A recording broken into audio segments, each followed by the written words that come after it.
So today, a perfect opportunity arose to talk about shop safety. We do thousands of videos here showing you guys how to work on your car, but safety is one of those things we really just don't discuss enough. And everybody, including myself, is guilty of skimping on safety occasionally to get the job done a little bit faster. And 9 out of 10 times that's gonna work well for you, but the one time it doesn't is the one you're gonna remember. The first thing we're going to talk about is going to be safety glasses. Now, basically, I'm not going to say if you're doing an air filter or you're doing a shift knob, you don't necessarily have to wear safety glasses. But if you're cutting, grinding, if you're under the car where something can fall off, or anytime something could possibly fly off and hit you in the face, it's a good idea to protect your eyes. And if you're grinding or something like that, you want to upgrade to some goggles. And if you're welding, make sure you have a proper mask. And we had an employee here years ago. He just had this knack for getting metal in his eye, and he wore glasses and wore the right safety equipment, and it still happened. And trust me, that is a pain you don't want to endure. So again, if you're going to be working on the shop, make sure you have a decent set of safety glasses. And one more thing, sunglasses are not safety glasses. While they do protect your eyes, that's not their job. The lenses aren't designed for it. A good set of safety glasses is cheap, so make sure you have a set in your toolbox. You're protecting your eyes, make sure you protect your lungs as well with a proper mask and proper ventilation. Now, if you're painting, grinding, using stripper or undercoating, whatever, anything like that, you want to make sure you wear a proper mask to save your lungs. If there's anything COVID taught us, it's that our lungs are rather fragile and you don't want things in there that don't belong, and the mask will do that. And one thing other, because of COVID, most of you probably have a mask like that laying around your house somewhere because we were all wearing them for a long time. So keep that mask and wear it when you're out in the shop. Now, if you get into more serious stuff like some serious painting or serious grinding, upgrade to a respirator. This will do a much better job protecting you not only against particles, but against vapors and gas as well. So we're talking about protecting our eyes and nose. The next thing we're going to talk about is protecting your hearing. Now, when you're grinding, you're cutting, sanding even, and definitely stuff like impact tools, those tools are noisy. And if you use them over and over and over again, you're gonna hurt your hearing and probably do permanent damage. So a good set of earplugs like this, which are disposable, you can throw them away, but even better, a set of over-the-ear earmuffs like this are gonna be much better at protecting your ears from any damage you might get over time from using these loud tools. Now again, just like sunglasses aren't safety glasses, your earbuds, your headphones are not designed for the shop. They're not designed to get dirty. They're just not designed for that environment. So again, make sure you have the proper safety equipment in your box.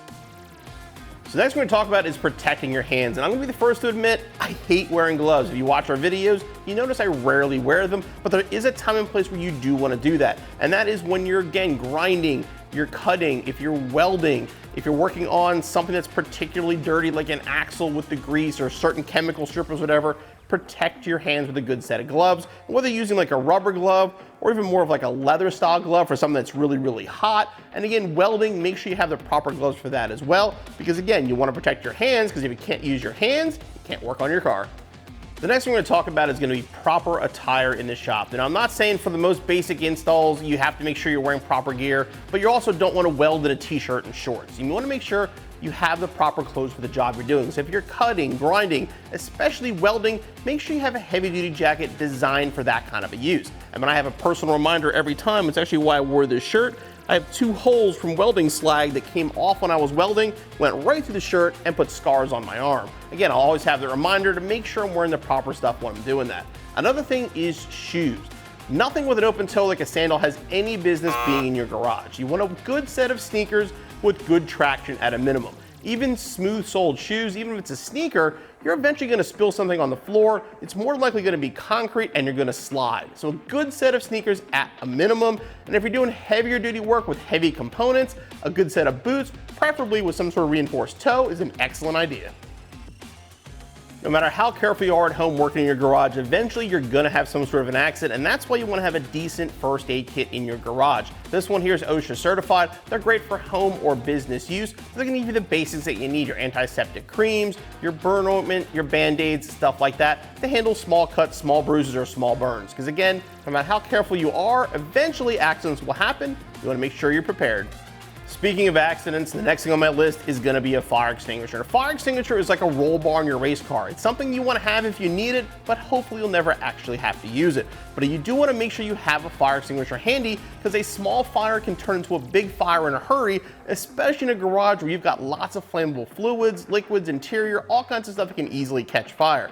You wanna make sure you have at least a Class B extinguisher, because again, a lot of the automotive chemicals are not gonna work with a Class A. The one we have here is gonna cover everything we need, but again, a basic Class B is a must-have in your shop. Now, part of being safe in the shop is a couple different things too, but one of them is using tools properly and having your vehicle actually set up properly to be worked on. Now, we have plenty of videos on our channel showing you the proper way to jack your vehicle up, put it on jack stands, and have it safely ready to be worked on.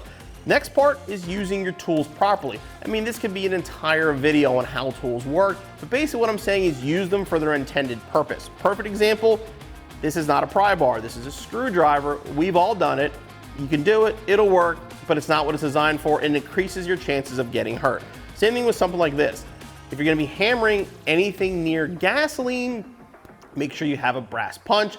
Last thing you want is a spark anywhere near fuel. And that comes for cutting, grinding, anything like that. If you're gonna be cutting or grinding anywhere near a fuel tank, a fuel line, anything like that, be very, very careful and be very aware of your surroundings, because if you have a spark in the wrong place, that can easily lead to a catastrophic accident. Now, as far as why I have a ratchet here, well, using a ratchet properly, again, is a good way to make sure you don't get hurt, but I'm using this example of how I actually hurt myself. So when you're using a ratchet, you wanna make sure, for the most part, you're best off pulling the ratchet towards you. That doesn't mean pull it towards your face, it means pull it at this angle. Now, there are gonna be some times you have to push it. If you're taking a lug nut off, you can push down or step on it.